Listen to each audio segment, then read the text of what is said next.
Hey there, welcome to LSAT Demon Daily. I'm Ben Olson. That's Nathan Fox. We're the founders of LSATdemon.com and our weekly podcast, Thinking LSAT. We have an email here from Arien.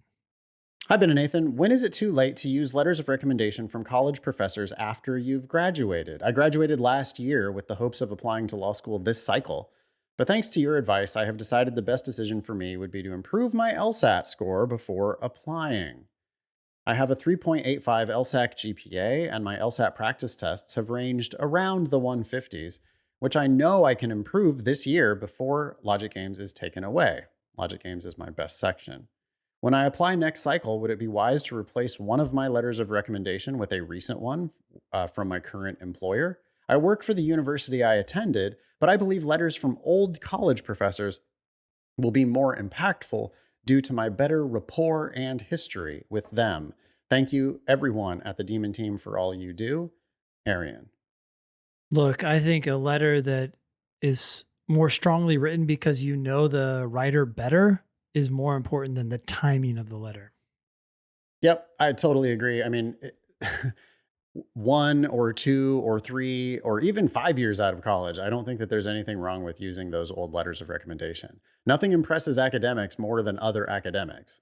Yep. So, and they are reading this letter to try to figure out primarily whether you're going to be successful in their school. You can't be successful as a lawyer if you're not successful in their school. So they need people to be successful in their school to help their employment outcomes. So yeah, they're going to look at your LSAT and your GPA primarily. They're going to look at, your personal statement and your resume and maybe some other factors before they ever really even give a shit about these letters of recommendation. Letters of recommendation are kind of like a reality check just to make sure that you're not crazy. Can Arien find 2 people who are willing to vouch for her? Yeah. Because some people can't. Yeah. But you clearly can. And if you've got a better rapport and a good history and you got A's in their classes and they're going to say nothing but nice things about you, then yeah, I think that those letters are great and you don't need to worry about updating that at all. That said, if you had done really interesting stuff or if there was some aspect of your candidacy that's not going to come across in any other way, then it might be worth it. If you do something really impressive, it might be worth it to 2 academic letters. Well, how about 1 academic letter and 1 professional if it emphasizes something new and different and important about your application?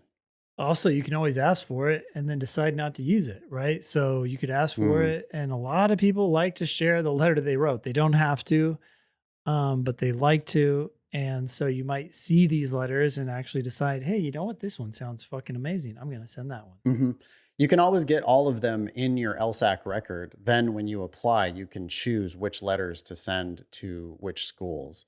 So there's nothing wrong with getting these college professors in the bank. And then if you want to ask a current employer for another letter, why not? If they respond really enthusiastically, and if you can tell that they wrote you a super great letter, then it might be worth sending that and 1 of your academic letters instead of just 2 academic letters. But it really doesn't matter, Arien. The thing you have to focus on, and it sounds like you correctly are doing this, is you really just got to focus on the LSAT, because that's the thing that's going to really just blow the doors open to these schools. I mean, with the right LSAT, 150 right now is making your 3.85 GPA sad.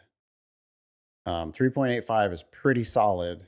And if you combine that with a 165 or something, you're going to just open up possibilities at schools that just, I don't care how good your letters are, they're not admitting you with a 150. But with a 165, you might end up getting a full ride to that same school.